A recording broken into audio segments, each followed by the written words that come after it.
So the initial call came in as a suspicious person, possibly armed with a gun.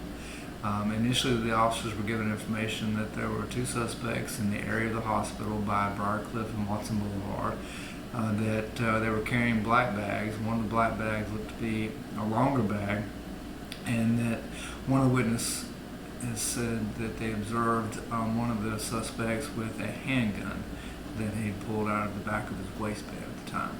So the initial response to the hospital was in finding and locating the two suspects, and to shutting down the area for the possibility of it being an active shooter. So our initial response was very strong. We brought out all the available officers that could come. Some members of the Sheriff's Department also responded as well. And so we began to close down the area, cordon things off, and to isolate the area to keep it from the suspects from garnering any exits. After approximately 15 or 20 minutes of searching the area and searching through the hospital floor by floor, room by room, we didn't locate anything of any danger at the time. There was no active shooters and nobody with a gun, nobody that was initially matching the description at that time.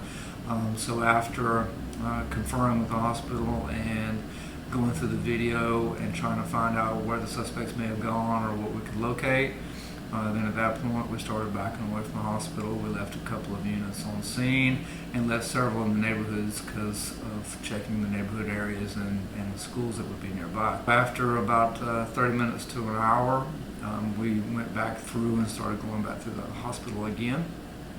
And one of the officers was able to locate one person that was matching a description that was given initially in the call. So with his approach of that suspect, we were able to locate both the black bags that had been hidden in one of the corridors and a replica of a firearm that he had in his waistband at the time. So he was taken into custody and then charged. He was very, very calm and forthcoming to begin with. When they first approached him, he was in one of the waiting room areas. He was acting as though he was one of a patient's friend or family, that he was just sitting in the waiting room all by himself. He wasn't bothering anybody, and he just seemed to be a typical person in the hospital. There was never any threat that was presented by him. He never approached anybody. All of our interviews and contact with the hospital staff, he never approached anybody in the staff whatsoever.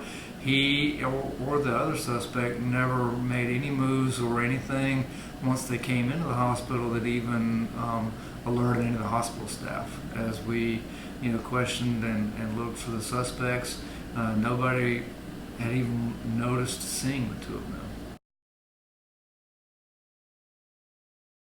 From what we know of the suspect at this time, we believe he's probably involved in some crimes elsewhere, and that they had come to the hospital, that they're frequent patients at the ER side, and we think that that's a comfort zone for them. I believe that they came there, they were utilizing it to sit back, relax, get in the air conditioning, and to use the phone. He's being charged with a loitering violation, and he's also being charged with theft by receiving and a forgery charge at this point. The charges don't correspond with the initial 911 call because of the fact that there wasn't any violations that really correlated with that. What we were able to find was some of the items that they had in their possession didn't belong to them, and so that's part of the initial or continuing investigation that's occurring at this time. With the initial 911 calls, we're actually very glad for. We think that people getting on top of and noticing suspicious activity and things like this is what helps bring about a quick conclusion of something that could be bad. Had they had ill intents and were going into the hospital to cause harm, our initial response was very strong to that. We took it very, very seriously. But once we're able to go through and cordon that off and de-escalate that threat, then we can respond to that as well.